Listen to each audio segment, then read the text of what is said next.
എബ്രായ ലേഖനത്തിൽ അത് പറയുന്നു. തിമോത്തിയോസ് തടവിൽ കിടന്നു. ആരൊക്കെ സ്വന്തം കാര്യം നോക്കാതെ കർത്താവിൻ്റെ കാര്യം നോക്കുന്നു അവർക്കൊക്കെ എന്തെങ്കിലും പീഡനമോ ഉപദ്രവമോ ഒക്കെ ഉണ്ടാകും. ലോകം പഠിപ്പിക്കുന്നത് സുഖകരമായൊരു ജീവിതം, ബുദ്ധിമുട്ടും പ്രയാസവും ഒന്നുമില്ലാത്തൊരു ജീവിതം. എബ്രായ ലേഖനം 13:23 സഹോദരനായ തിമോത്തിയോസ് തടവിൽ നിന്ന് ഇറങ്ങി എന്നറിവിൻ. ഈ വാക്യം വായിച്ചത് തിമോത്തിയോസ് തടവിൽ കിടന്നിട്ടുണ്ട് എന്നുള്ള കാര്യം ഒന്ന് വ്യക്തമാക്കാൻ വേണ്ടിയാണ്. കർത്താവായ യേശുക്രിസ്തു തൻ്റെ ഭൗമിക ശുശ്രൂഷയിൽ ഈ ലോകത്ത് മനുഷ്യനായി വന്ന് തൻ്റെ സേവനം തുടങ്ങിയപ്പോൾ സ്വാർത്ഥമതികളായ സ്വന്തം കാര്യം അന്വേഷിക്കുന്ന ധാരാളം പേരെ കണ്ടിട്ടില്ലേ? എന്നെ അനുഗമിക്കുമെന്ന് കർത്താവ് പറഞ്ഞപ്പോൾ ചിലരെന്താ പറഞ്ഞത്? അപ്പൻ മരിച്ചുപോയി, അപ്പനെ കുഴിച്ചിടട്ടെ. എന്തെല്ലാം ഒഴികഴിവുകളാണ് അവർ പറഞ്ഞത്. കാരണം അവർക്ക് മീ ഫസ്റ്റ്, എൻ്റെ കാര്യം ആദ്യം, അതിനുശേഷം ദൈവകാര്യം അതായിരുന്നു. ഇന്നും ഇങ്ങനെയുള്ള ധാരാളം വിശ്വാസികളെ കാണാൻ സാധിക്കും. എൻ്റെ ഭാര്യ, എൻ്റെ മക്കൾ, എൻ്റെ വീട്, എൻ്റെ സമ്പത്ത്, എൻ്റെ ആരോഗ്യം, ഇതാണ് ആദ്യം. ആ കാര്യങ്ങൾ ക്രമീകരിച്ച് കഴിഞ്ഞാൽ സമയമുണ്ടെങ്കിൽ കർത്താവിന് വേണ്ടി എന്തെങ്കിലും ചെയ്യാം. ഉദാഹരണം പറയാം. ഒരു സൺഡേ ആരാധനയ്ക്ക് പോയില്ലെങ്കിലും ഒരു കുഴപ്പം വരില്ല. പക്ഷേ ഒരു മൺഡേ ഓഫീസിൽ പോയില്ലെങ്കിൽ ചില പ്രശ്നങ്ങളുണ്ടാകും. ലൂക്കോസ് എഴുതിയ സുവിശേഷം 9:57 മുതൽ അവർ വഴി പോകുമ്പോൾ ഒരുത്തൻ അവനോട്, നീ എവിടെ പോയാലും ഞാൻ നിന്നെ അനുഗമിക്കാമെന്ന് പറഞ്ഞു. യേശു അവനോട്, കുറുനരികൾക്ക് കുഴിയും ആകാശത്തിലെ പറവജാതികൾക്ക് കൂടുമുണ്ട്, മനുഷ്യപുത്രനോ തലചായ്പാൻ സ്ഥലമില്ല എന്ന് പറഞ്ഞു. അവൻ പിന്നെ കർത്താവിനെ അനുഗമിച്ചതായി താഴെ രേഖപ്പെടുത്തിയിട്ടില്ല. ഇവൻ വിചാരിച്ചത് ക്രിസ്തുവിനെ അനുഗമിച്ചാൽ നല്ല വീട്, കിടന്നുറങ്ങാൻ നല്ല പാർപ്പിടം, ഈ പ്രോസ്പെരിറ്റി പ്രീച്ചേഴ്സൊക്കെ വാഗ്ദത്തം ചെയ്യുന്നത് പോലെ നല്ല നല്ല കാര്യങ്ങൾ കിട്ടുമെന്ന് കരുതി. പക്ഷേ കർത്താവ് പറഞ്ഞത് എന്താ? എൻ്റെ അവസ്ഥ ഇതാണ് മോനെ, എവിടെ പോയാലും നിന്നെ അനുഗമിക്കാമെന്നാണ് പറഞ്ഞത്. പക്ഷേ കർത്താവ് തൻ്റെ അവസ്ഥ പറഞ്ഞപ്പോൾ ഇവൻ പിന്നെ അനുഗമിച്ചില്ല.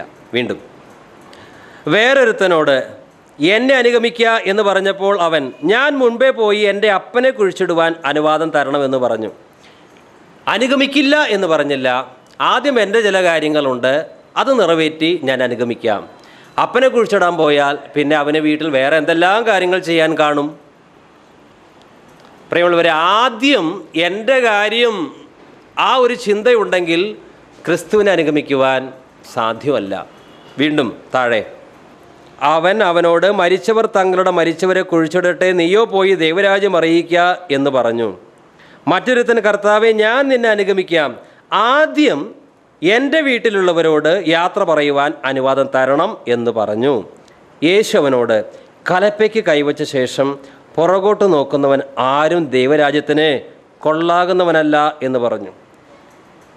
എൻ്റെ വീട്ടിലേക്ക് പോയി അവരോട് ഒന്ന് യാത്ര ചോദിക്കണം, അതൊരു നല്ല കാര്യമല്ലേ?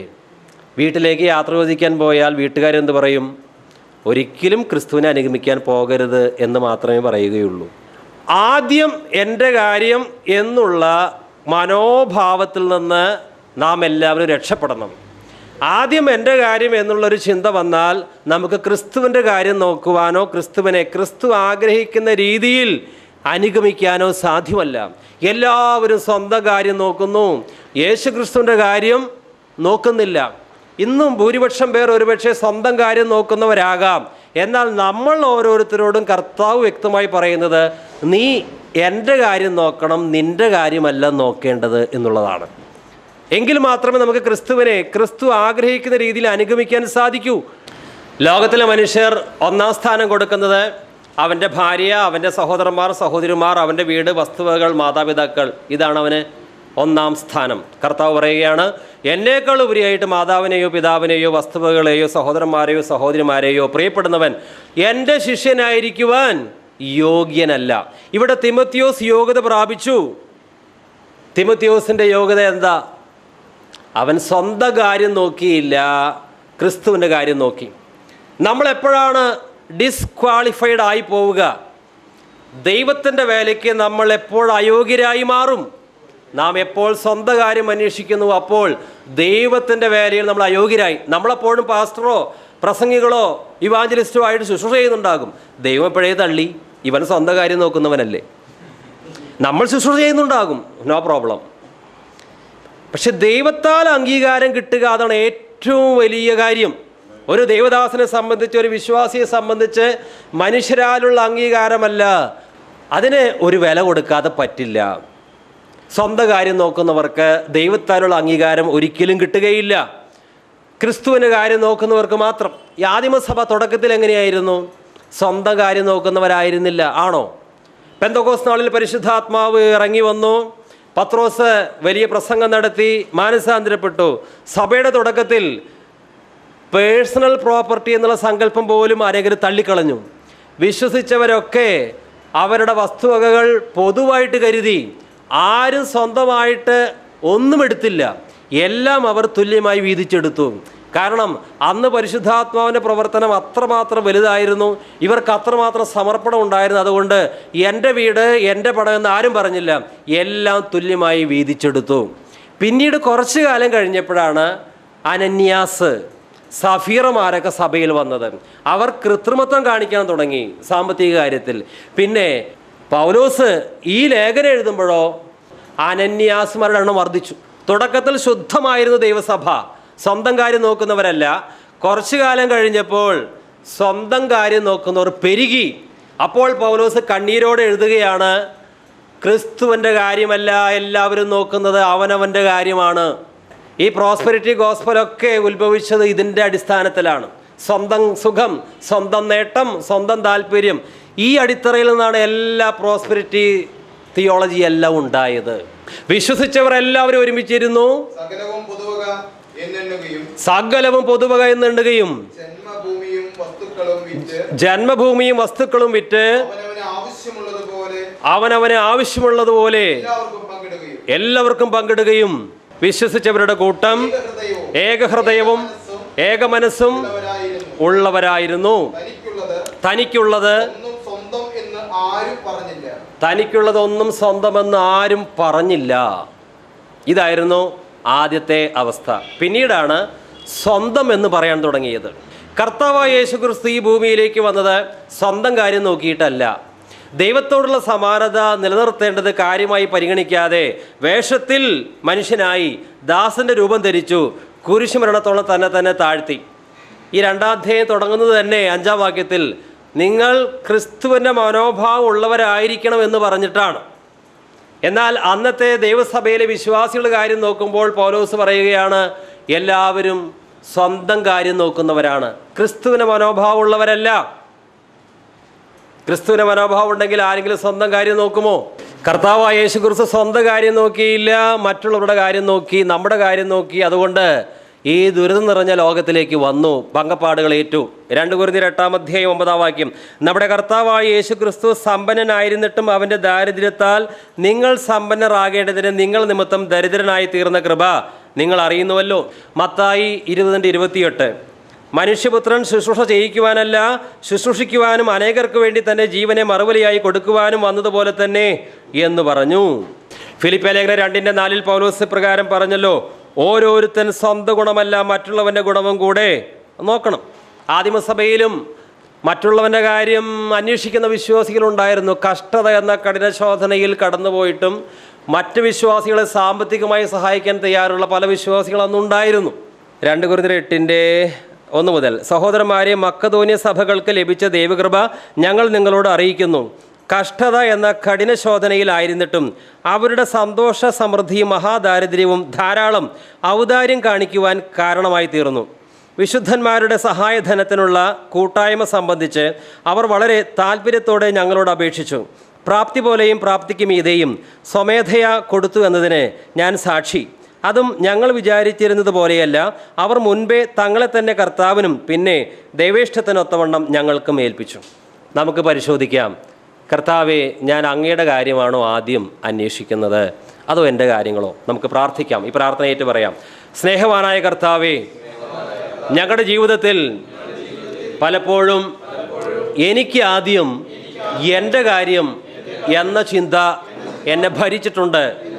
ഞങ്ങളുടെ ജീവിതത്തിൽ എല്ലാ മേഖലകളിലും കർത്താവേ, അങ്ങയുടെ കാര്യമല്ല ഞങ്ങൾ അന്വേഷിച്ചിട്ടുള്ളത്. ഞങ്ങൾ പലപ്പോഴും ഞങ്ങളുടെ കാര്യങ്ങൾ നിറവേറ്റി തരുവാൻ അങ്ങയെ നിർബന്ധിക്കുകയായിരുന്നു പതിവ്. എന്നാൽ ഇന്നു മുതൽ ഞങ്ങൾ സ്വന്തം കാര്യങ്ങൾ അന്വേഷിക്കാതെ അങ്ങയുടെ കാര്യങ്ങൾ മാത്രം അന്വേഷിക്കും. അതിനായിട്ടുള്ള ദൈവകൃപയും പരിശുദ്ധാത്മ ശക്തിയും ഞങ്ങൾക്ക് നൽകുമാറാകണമേ. ഞങ്ങളുടെ സ്വന്തം സുഖം നോക്കാതെ, ഞങ്ങളുടെ സ്വന്തം സ്ഥാനം, മാനം, നേട്ടം ഇവയ്ക്ക് വേണ്ടി പോരാടാതെ ക്രിസ്തുവിന് വേണ്ടി, അവിടുത്തെ മഹത്വത്തിന് വേണ്ടി മാത്രം ജീവിക്കുവാൻ ഞങ്ങളെ സമർപ്പിക്കുന്നു. യേശുവിൻ്റെ നാമത്തിൽ ആമേൻ. നമ്മൾ ഈ പഠിച്ച പാട്ടൊന്ന് പാടാം. ഈ പാനീയാഗവുമായിട്ട് ബന്ധപ്പെട്ട പാട്ടാണ്. സൗരഭ്യയാഗമായേശു തൻ ജീവിതം താതനർപ്പിച്ചു,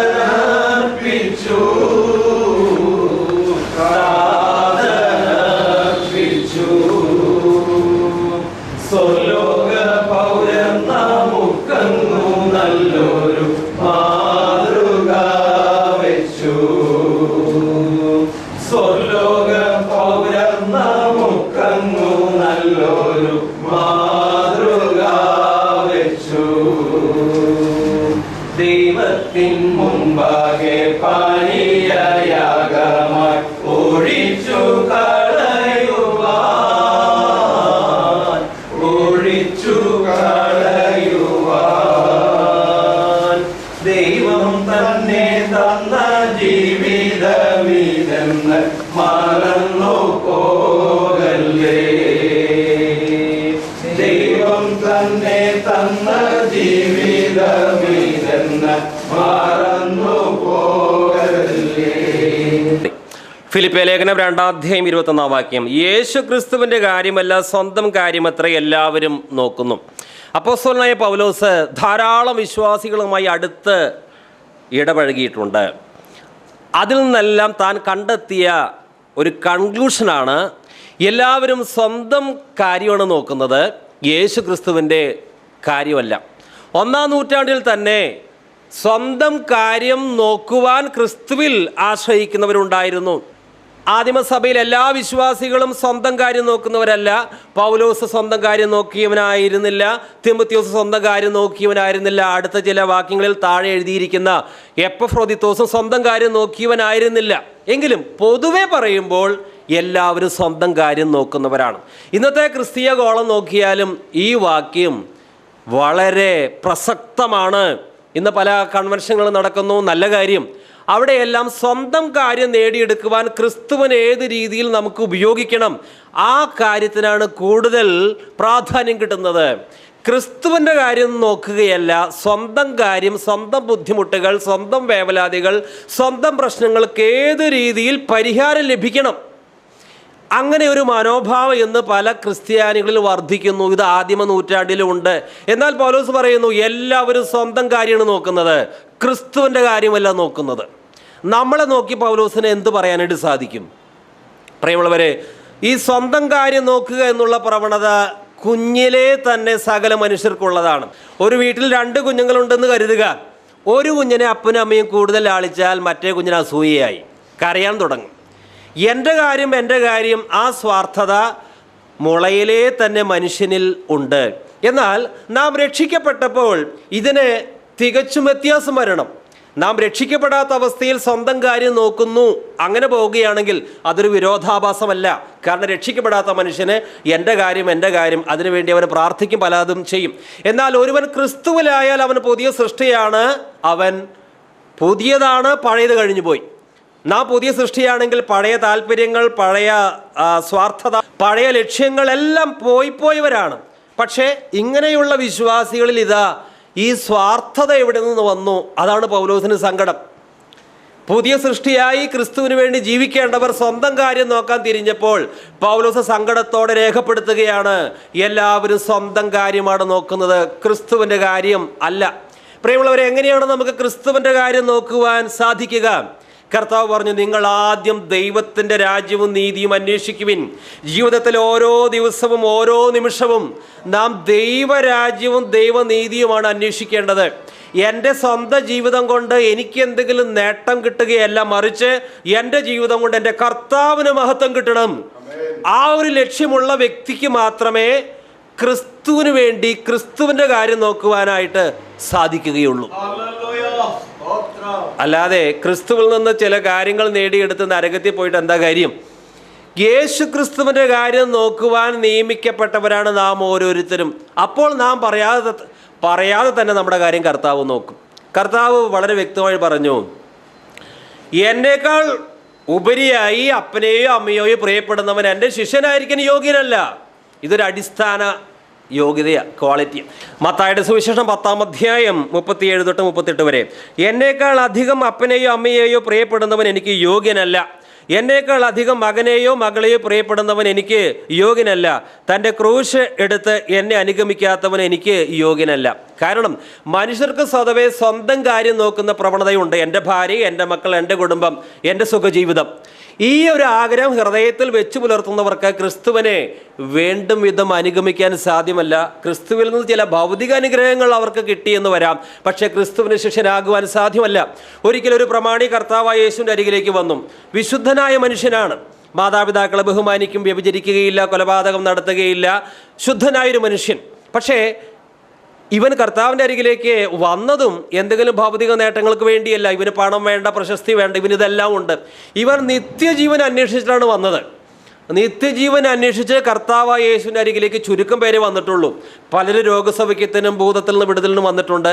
പക്ഷേ ഒരുവൻ നിത്യജീവൻ അന്വേഷിച്ച ഒരു വിശുദ്ധനായ മനുഷ്യനാണ് വന്നത്.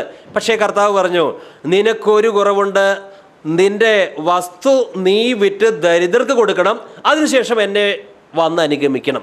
ഇത് കേട്ടപ്പോൾ ഇവന് വലിയ സങ്കടമായി. കാരണം ഇവന് മഹാസമ്പത്തുണ്ടായിരുന്നു. അവന് നിത്യജീവനും വേണം, സ്വന്തം കാര്യം നോക്കുകയും വേണം. നിത്യജീവനും വേണം, ഈ വലിയ സമ്പത്തൊന്നും നഷ്ടപ്പെടാനും പാടില്ല. കർത്താവ് പറഞ്ഞു, ഇത് രണ്ടും ഒരുമിച്ച് നടക്കുകയില്ല. നിനക്ക് എന്നെ അനുഗമിച്ച് നിത്യജീവൻ സ്വന്തമാക്കണമെങ്കിൽ നീ എന്താണോ ജീവിതത്തിൽ ഏറ്റവും വലിയ കാര്യമായിട്ട് കൊണ്ടു നടക്കുന്നത് അത് ബലിയർപ്പിക്കണം. പ്രിയമുള്ളവരെ, സ്വന്തം കാര്യം നോക്കുന്നവർക്ക് എങ്ങനെ ക്രിസ്തുവിൻ്റെ കാര്യം നോക്കാൻ സാധിക്കും? നമുക്കായി വലിയ കാര്യങ്ങൾ ആഗ്രഹിക്കുന്നത് പാപമാണോ?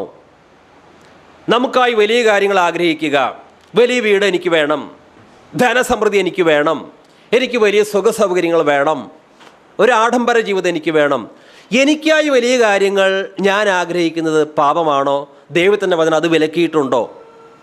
യെരമ്യാ 45:5, എന്നാൽ നീ നിനക്കായി വലിയ കാര്യങ്ങളെ ആഗ്രഹിക്കരുത്, അതൊരു കൽപ്പനയാണ്. നിനക്കായി നീ വലിയ കാര്യങ്ങൾ ആഗ്രഹിക്കരുത്. നീ ആരുടെ കാര്യം നോക്കണം? ക്രിസ്തുവിൻ്റെ കാര്യം നോക്കണം. ക്രിസ്തുവിൻ്റെ കാര്യം നോക്കാതെ നാം നമുക്കായി വലിയ കാര്യങ്ങൾ ആഗ്രഹിക്കുകയാണെങ്കിൽ അതൊരു പാപമാണ്. അനേകരും ദൈവകൃപയിൽ നിന്ന് നഷ്ടപ്പെട്ടു പോയത് ഈ ഒരു കാര്യനിമിത്തമാണ്. അവർക്കായി വലിയ കാര്യങ്ങൾ, ഭൗതിക നേട്ടങ്ങൾ, അവരുടെ സുഖകരമായ കുടുംബജീവിതം, അവരുടെ സുഖകരമായ മറ്റു കാര്യങ്ങൾ, ഇതിന് പ്രാധാന്യം കൊടുത്തതുകൊണ്ട് അവർ ദൈവകൃപയിൽ നിന്ന് എന്നോ ചോർന്നുപോയി. നീ നിനക്കായി വലിയ കാര്യങ്ങൾ ആഗ്രഹിക്കരുത്. പിന്നെ എന്താ നീ ചെയ്യേണ്ടത്? നീ ക്രിസ്തുവിൻ്റെ കാര്യമാണ് അന്വേഷിക്കേണ്ടത്. എനിക്കെന്ത് ലാഭം കിട്ടുമെന്നല്ല, ക്രിസ്തുവിൻ്റെ കാര്യത്തിൽ ഞാൻ വ്യാപൃതനാകും. ദൈവരാജ്യത്തിൻ്റെ വ്യാപൃതിക്ക് വേണ്ടി ഞാൻ ചിലത് പ്രവർത്തിക്കും. എനിക്കെന്തെങ്കിലും നേട്ടം അങ്ങ് കൂട്ടി ഞാനിങ്ങനെ ഭയങ്കര പണക്കാരനായി ഒടുവിൽ മരിച്ച് നരകത്തിൽ പോവുകയല്ല എൻ്റെ ലക്ഷ്യം. പ്രിയമുള്ളവരെ, നമ്മളിങ്ങനെ ചിന്തിക്കും, ഒരുപക്ഷെ ഞാൻ എൻ്റെ കാര്യം നോക്കാതെ ക്രിസ്തുവിൻ്റെ കാര്യം മാത്രം നോക്കിയാൽ ഞാനൊരു ഭോഷനായി തീരുകയില്ലേ?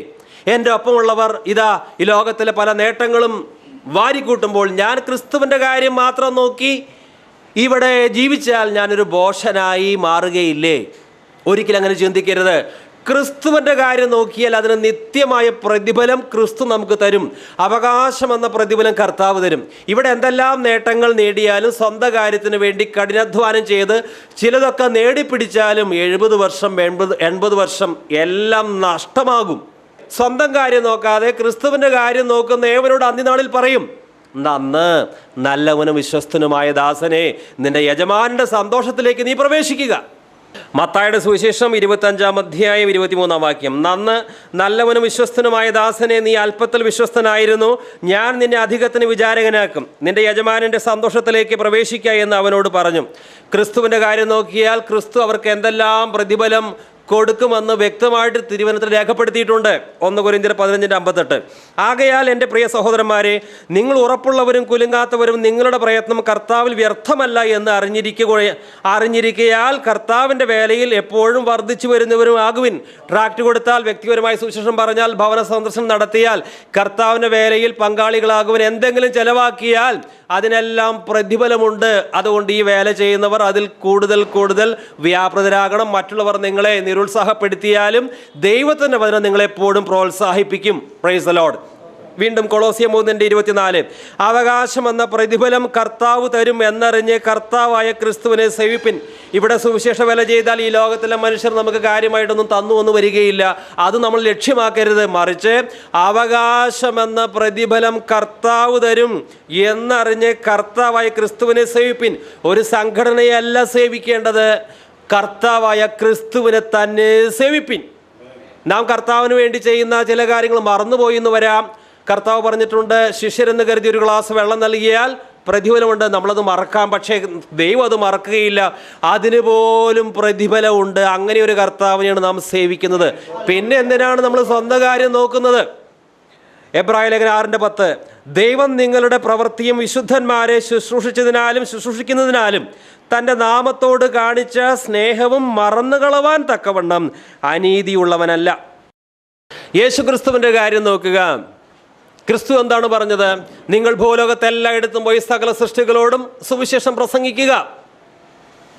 ക്രിസ്തുവിൻ്റെ വചനം നാം പറയുമ്പോൾ ഒരാത്മാവ് രക്ഷിക്കപ്പെട്ടാൽ എന്താണ് സംഭവിക്കുന്നത്? മുഴുവൻ ലോകത്തേക്കാളും വിലയുള്ളതാണ് ഒരു മനുഷ്യാത്മാവ്. നെപ്പോളിയൻ രാജ്യങ്ങൾ കീഴടക്കിയിട്ടുണ്ട്, അലക്സാണ്ടർ രാജ്യങ്ങളെ കീഴടക്കിയിട്ടുണ്ട്. അവർ ചക്രവർത്തിമാരായിരുന്നു. എന്നാൽ ലോകത്തിലെ ചക്രവർത്തിമാർ രാജ്യങ്ങളെ കീഴടക്കുന്നതിനേക്കാളും വലിയൊരു കാര്യമാണ് ഒരു പാവപ്പെട്ട സുവിശേഷകൻ ഒരാത്മാവിനോട് സുവിശേഷം പറഞ്ഞ് ആ ആത്മാവിനെ രക്ഷയിലേക്ക് നടത്തുക എന്നുള്ളത്. എന്താ കാരണം? ഈ ഭൂമിയിലെ സകല രാജ്യങ്ങളെക്കാളും അതിലെ നിക്ഷേപങ്ങളെക്കാളും ഒരു മനുഷ്യാത്മാവിന് വിലയുണ്ട്. അതുകൊണ്ട് നാം സുവിശേഷം പറഞ്ഞ് ക്രിസ്തുവിൻ്റെ കാര്യം നോക്കുന്ന ആ ശ്രമത്തിൽ ഒരാത്മാവ് രക്ഷയിലേക്ക് വന്നാൽ ഈ ലോകത്തിലെ സകല രാജാക്കന്മാരും സകല രാജ്യങ്ങളെയും കീഴടക്കിയപ്പോൾ അവർ ചെയ്ത ആ പ്രവൃത്തിയേക്കാളും വലിയ പ്രവൃത്തിയാണ് നാം ചെയ്യുന്നത്. അതുകൊണ്ടാണ് കർത്താവ് പറഞ്ഞത്, നിങ്ങൾ മനുഷ്യരെ പിടിക്കുന്നവരാകണം, നിങ്ങൾ വലിയ മാളിക വയ്ക്കണമെന്നും നിങ്ങൾ 100 ഏക്കർ ഭൂമി സ്വന്തമാക്കണമെന്നല്ല കർത്താവ് പറഞ്ഞത്. കാരണം അതിനേക്കാളും വിലയുണ്ട് ഒരു മനുഷ്യാത്മാവിന്. നിങ്ങൾ രാജ്യങ്ങൾ കീഴടക്കി രാജാക്കന്മാരായി ഭരിക്കണമെന്നല്ല കർത്താവ് പറഞ്ഞത്, നിങ്ങൾ മനുഷ്യരെ പിടിക്കുന്നവരാകണം. നിങ്ങൾ ഭൂലോകത്തെ എല്ലായിടത്തും പോയി സകല സൃഷ്ടികളോടും സുവിശേഷം പ്രസംഗിക്കണം. ഇവിടെ ഇരിക്കുന്ന പലരും ട്രാക്ട് കൊടുക്കുന്നുണ്ട്. ആരും പ്രോത്സാഹിപ്പിക്കാനില്ലെങ്കിലും ആരും കരുതാനില്ലെങ്കിലും ഭവനങ്ങളിൽ പോയി സുവിശേഷം പറയുന്നവർ ഇവിടെയുണ്ട്. ഒരാളും നിങ്ങൾക്ക് പ്രോത്സാഹനം തന്നില്ലെങ്കിലും ഈ രാജാക്കന്മാർ ചെയ്ത കാര്യങ്ങളെക്കാൾ വലിയ കാര്യമാണ് നിങ്ങൾ ചെയ്തുകൊണ്ടിരിക്കുന്നത് എന്ന കാര്യം മറക്കരുത്. മനുഷ്യരെ പിടിക്കുക എന്നുള്ളതാണ് ഒരാത്മാവിനെ നിത്യജീവനിലേക്ക് നയിക്കുവാൻ വേണ്ട സാഹചര്യങ്ങൾ നാം ഒരുക്കി കൊടുക്കുക എന്നുള്ളതാണ് ഈ ലോകത്തിൽ ഏറ്റവും വലിയ കാര്യം. ഈ ലോകത്തിൻ്റെ സൃഷ്ടാവ് നമ്മോട് പറഞ്ഞിരിക്കുന്നു, നിങ്ങൾ സുവിശേഷം അറിയിക്കുവിൻ, മനുഷ്യരെ പിടിക്കുന്നവരാകുവിൻ. പക്ഷെ അതിന് പലർക്കും സമയമില്ല. ഭാര്യയുടെ കാര്യം നോക്കണം, മക്കളുടെ കാര്യം നോക്കണം, 10 കാശ് എങ്ങനെയെങ്കിലും ഉണ്ടാക്കണം, അതിനുവേണ്ടി നെട്ടോട്ടോടുകയാണ്. ഇതെല്ലാം കണ്ട് പൗലോസ് വേദനയോട് പറയുകയാണ്, എല്ലാവരും ക്രിസ്തുവിൻ്റെ കാര്യമല്ല നോക്കുന്നത്, സ്വന്തം കാര്യം. പ്രിയമുള്ളവരെ, കർത്താവായ യേശുവിൻ്റെ സ്നേഹം നാം മനസ്സിലാക്കിയാൽ നാം ഇനി നമുക്ക് വേണ്ടി ജീവിക്കുകയില്ല.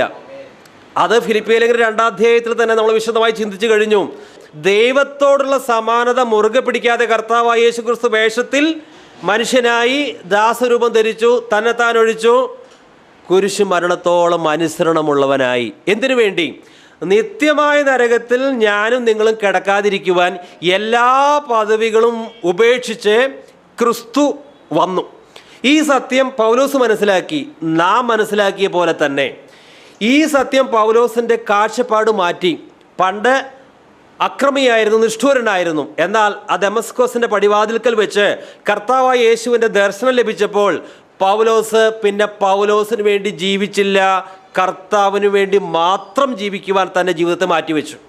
ഇതുപോലൊരു റാഡിക്കൽ ചേഞ്ച് നമ്മുടെ ജീവിതത്തിൽ ഉണ്ടാകുന്നുണ്ടോ?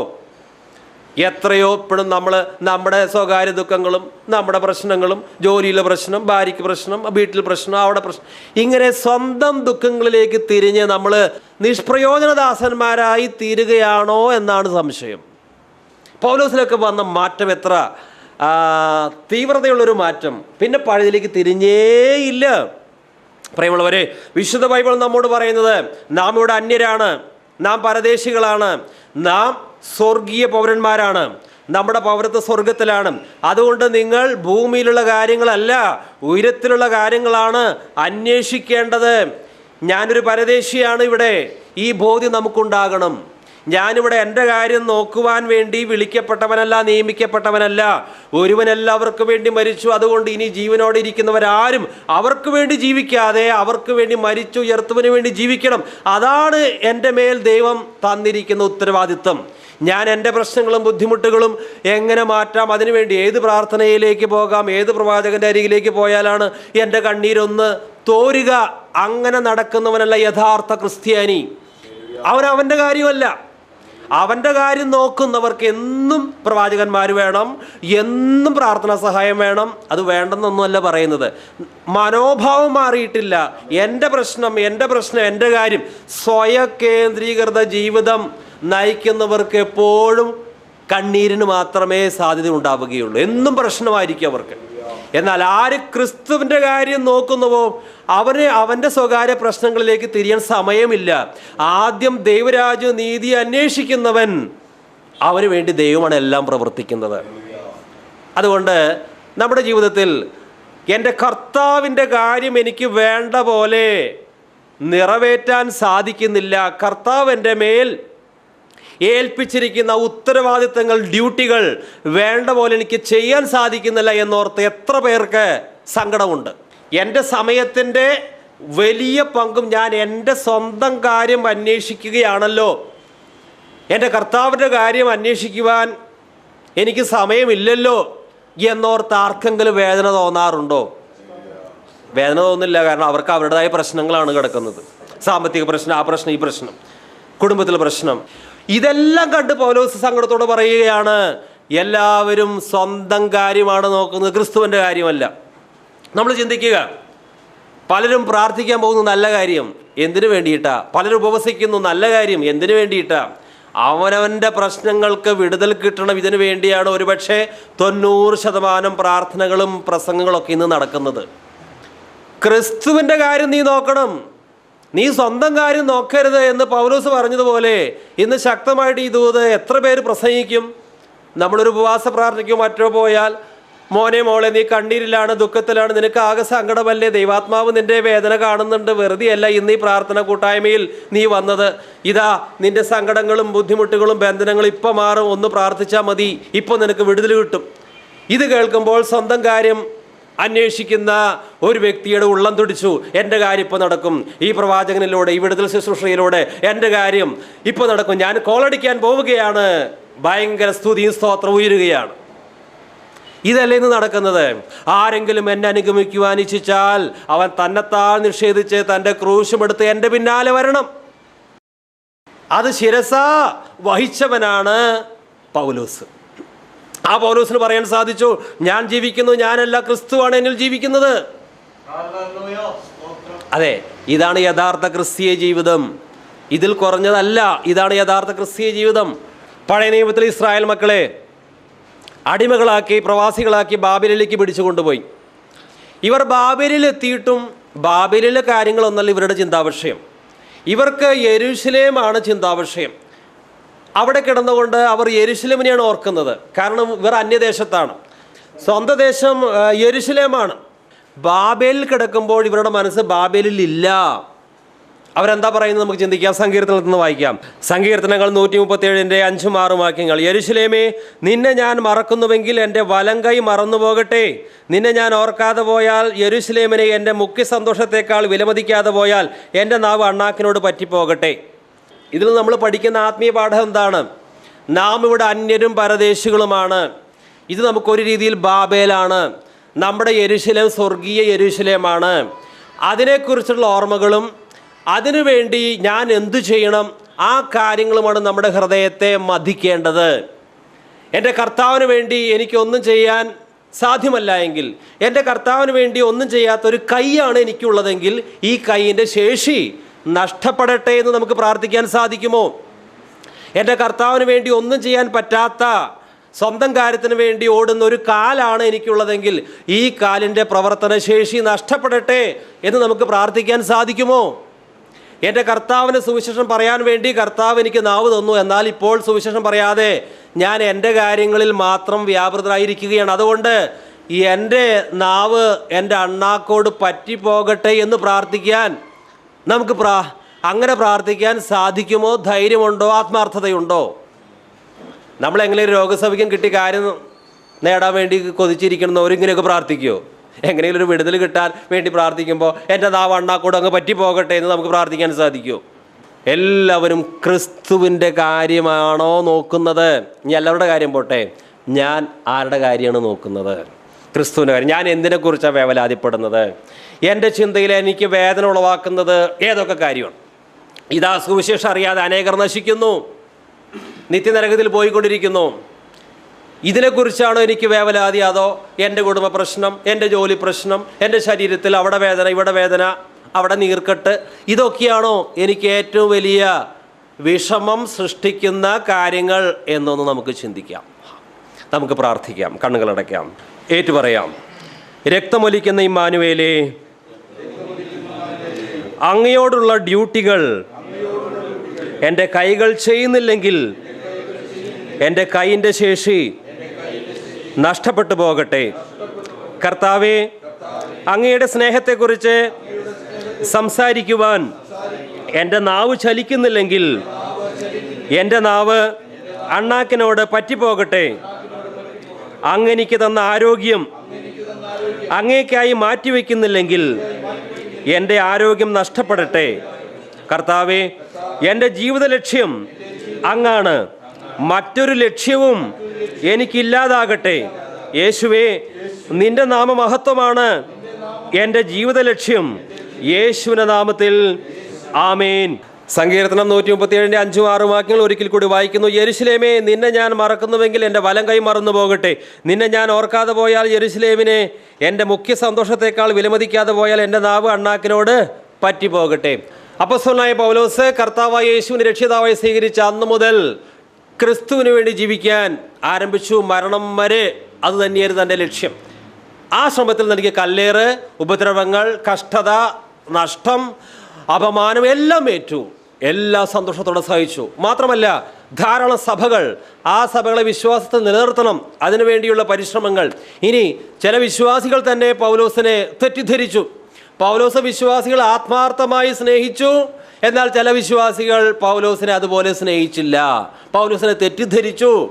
ഇതൊക്കെ അനുഭവിച്ചിട്ടും പൗലോസ് കർത്താവിന് വേണ്ടി നല്ല പോരാട്ടം പോരാടി തൻ്റെ ജീവിതത്തെ പാനീയാഗമാക്കി.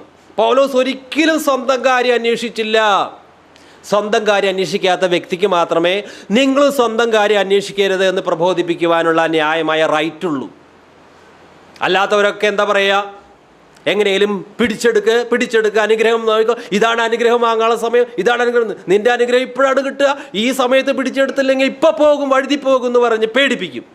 പാനീയയാഗമായി തന്നെ ക്രിസ്തുവിന് ഒഴുക്കി കളയുകയാണ്. ഇത് സ്വന്തം കാര്യം എങ്ങനെ നേടണം എന്നുള്ള ചിന്തയ്ക്ക് വളം വെച്ചു കൊടുക്കുകയല്ല, സ്വന്തം കാര്യം നേടണം എന്നുള്ള ആ ചിന്തയെ ആണി അടിച്ച് അതിനെ തകർത്ത് ക്രിസ്തുവിൻ്റെ കാര്യം നോക്കുവാൻ നമ്മുടെ മനോഭാവത്തെ, ചിന്താധാരകളെ ഉണർത്തുകയാണ് അപ്പോസ്തലനായ പൗലോസ് ചെയ്യുന്നത്. 2 കൊരിന്ത്യർ 12:15 ഞാൻ അതിസന്തോഷത്തോടെ നിങ്ങളുടെ ജീവന് വേണ്ടി ചെലവിടുകയും ചെലവായി പോവുകയും ചെയ്യും. പൗലോസിന് ആരുടെയും പണം വേണ്ട, ആരിൽ നിന്നും പ്രശസ്തി വേണ്ട, തനിക്കുള്ളതൊക്കെ വിശ്വാസികൾക്ക് വേണ്ടി ചെലവാക്കുവാൻ തയ്യാറാണ്. എന്നിട്ട് ഇവർക്ക് പൗലോസിൻ്റെ ഈ നല്ല മനസ്സിനെ മനസ്സിലാക്കാൻ സാധിച്ചോ? ഇല്ല. എല്ലാ വിശ്വാസികൾക്കല്ല, കൊറിന്ത്യ സഭയിലെ ചിലർക്ക്.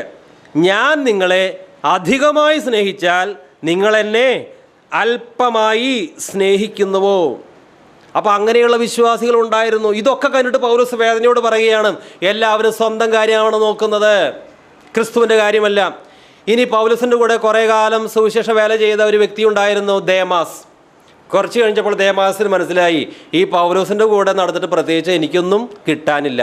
അതുകൊണ്ട് ദേമാസ് ലോകത്തെ സ്നേഹിച്ച് മാറിപ്പോയി. പലരും പൗലോസിനോട് കൂടെ കുറച്ചു കാലം പൗലോസിനോട് കൂടെ പലരും പ്രവർത്തിച്ചു. പിന്നെ മനസ്സിലായി പൗലോസിൻ്റെ കൂടെ സുവിശേഷ വേല ചെയ്തിട്ട് എനിക്കെന്ത് കിട്ടാനാണ്. ഒടുവിൽ പൗലോസ് ഒറ്റയ്ക്കായി. ആരും പൗലോസിനെ സഹായിക്കാനുണ്ടായിരുന്നില്ല. ഒറ്റയ്ക്ക് പോരാടി. 2 തിമോത്തി 4:9-11 വരെയുള്ള വാക്യങ്ങൾ. വേഗത്തിൽ എൻ്റെ അടുക്കൽ വരുവാൻ ഉത്സാഹിക്കുക. ദേമാസ് ഈ ലോകത്തെ സ്നേഹിച്ചിട്ട് എന്നെ വിട്ട് തെസലോണിക്കയിലേക്ക് പോയി. ക്രെസ്കേസ് ഗലാത്തിക്കും തീത്തോസ് ദൽമാത്തിക്കും പോയി. ലൂക്കോസ് മാത്രമേ എന്നോടുകൂടെ ഉള്ളൂ. 2 തിമോത്തി 4:16. എൻ്റെ ഒന്നാം പ്രതിവാദത്തിൽ ആരും എനിക്ക് തുണ നിന്നില്ല. എല്ലാവരും എന്നെ കൈവിട്ടു. അതവർക്ക് കണക്കിടാതിരിക്കട്ടെ.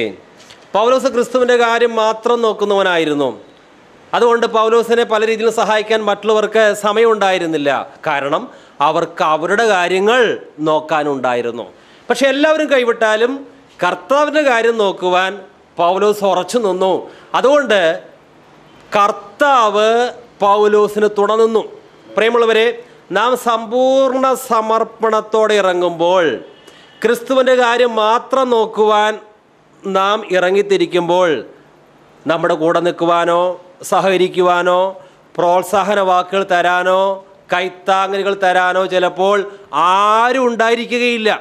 അതിനൊരു കാരണം, എല്ലാവർക്കും അവരുടെ കാര്യങ്ങളാണ്. ഇതുപോലെ തന്നെ പൗലോസിനെയും സഹായിക്കുവാൻ കൂടെ നിൽക്കുവാൻ പലർക്കും സമയമുണ്ടായിരുന്നില്ല. അവർക്ക് അവരുടെ കാര്യങ്ങളായിരുന്നു. പക്ഷേ എങ്കിലും പൗലോസ് തളർന്നില്ല. നമ്മുടെ ജീവിതത്തിലും ക്രിസ്തുവിൻ്റെ കാര്യം നോക്കുവാൻ അതിനുവേണ്ടി മാത്രം നാം ഇറങ്ങിത്തിരിച്ചാൽ, വേറെ ആര് സഹായിച്ചില്ലെങ്കിലും തുണ നിന്നില്ലെങ്കിലും കർത്താവ് നമുക്ക് തുണ നിൽക്കും. കാരണം ദൈവം നോക്കുന്നത് അനേകർ സ്വന്തം കാര്യങ്ങൾ അന്വേഷിക്കുമ്പോൾ എൻ്റെ കാര്യം അന്വേഷിക്കുന്ന ആരെങ്കിലും ഉണ്ടോ അവന് ഞാൻ തുണ നിൽക്കുകയും അവൻ്റെ മേൽ കൃപ ഞാൻ വർഷിക്കുകയും ചെയ്യും. അവന് ദൈവത്തിൻ്റെ ആത്മാവിനാൽ ഞാൻ അവനെ നിറയ്ക്കുകയും ചെയ്യും. ഓക്കെ, അതുകൊണ്ട് ആരും എന്നെ സപ്പോർട്ട് ചെയ്യുന്നില്ലല്ലോ, ആരും എന്നോട് സഹകരിക്കാനില്ലല്ലോ എന്നോർത്ത് ആരും ക്ഷീണിക്കരുത്. ക്രിസ്തുവിൻ്റെ കാര്യം നോക്കിയാൽ ക്രിസ്തു നമുക്ക് തുണ നിൽക്കും. ദേമാസ് കൈവിട്ടിട്ടും മറ്റുള്ളവർ പൗലോസിനെ ഒറ്റപ്പെടുത്തിയിട്ടും പൗലോസ് ക്ഷീണിച്ചില്ല.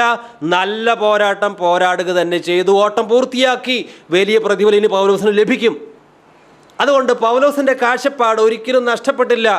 പലരും ഇന്ന് വിശ്വാസത്തിൽ ഇറങ്ങിയിട്ട് നിരുത്സാഹപ്പെടാറുണ്ട്. ആരും സഹായിക്കാനില്ല, ആരും ഈ വേലയിൽ കൈത്താങ്ങ് തരാനില്ല, ഞാനിനി എന്തിനു മുന്നോട്ട് പോകണം. അങ്ങനെ പിന്മാറുന്നവനായിരുന്നില്ല പൗലോസ്.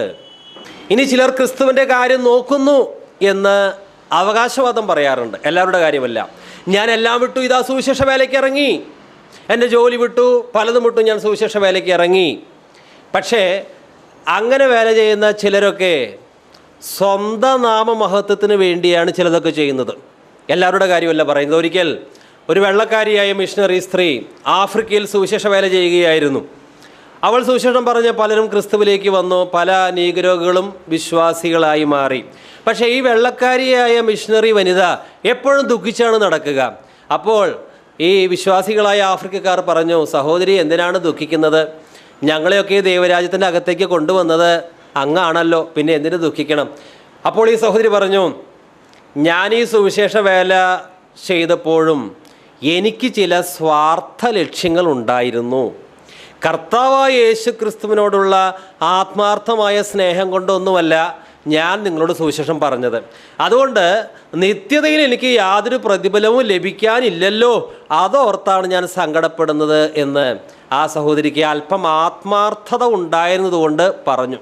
ഇനി ചിലർ വ്യാജപ്രവചനങ്ങൾ നടത്താറുണ്ട്. മറ്റുള്ളവരുടെ മുമ്പാകെ താൻ വലിയ കൃപാവരങ്ങൾ ഉള്ള വ്യക്തിയാണെന്ന് തെളിയിക്കാൻ.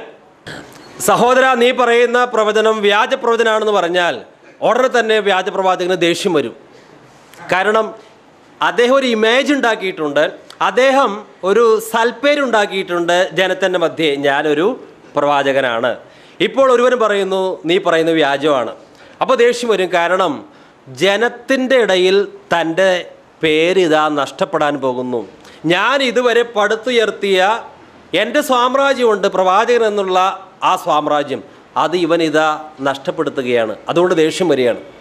അല്ലാതെ ക്രിസ്തുവിൻ്റെ നാമം എന്നിലൂടെ മഹത്വപ്പെടുന്നില്ലല്ലോ അങ്ങനെയുള്ള സങ്കടമൊന്നുമല്ല.